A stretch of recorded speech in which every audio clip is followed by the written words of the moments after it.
இன்றைக்கி நாம் பார்க்க போகிறது 5 புள்ளியில் ஒரு சிக்கு கோலம், 5 புள்ளி 5 வரிசை நேர் புள்ளி. இது ரொம்ப ரொம்ப சிம்பிளான கோலம். இப்போ ஒரு புள்ளிக்கு கீழேயும் ஸ்ட்ரெயிட்டாக லைன் போட போகிறோம். 1 2 3 4. அதே மாதிரி குறுக்கில் 4 லைன். 1 2 3 4. இது அப்படியே ஜாயின் பண்ண வேண்டியதான். இந்த கார்னரை மட்டும் இப்படி சுழிச்சு விட்டுக்கோங்க.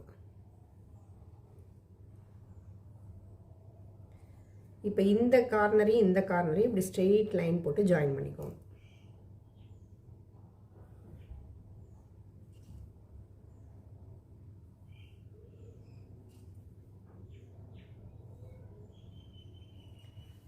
இந்த மீதி இருக்கிற எல்லா சென்டர் புள்ளியும் ஸ்ட்ரெயிட் லைனில் கனெக்ட் பண்ண போகிறோம். ஒரு பாக்ஸ் மாதிரி வரும்.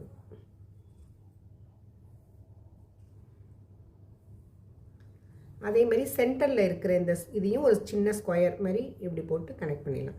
வெறும் லைன்ஸ் தான் இதில். ரொம்ப ஈஸியான கோலம்.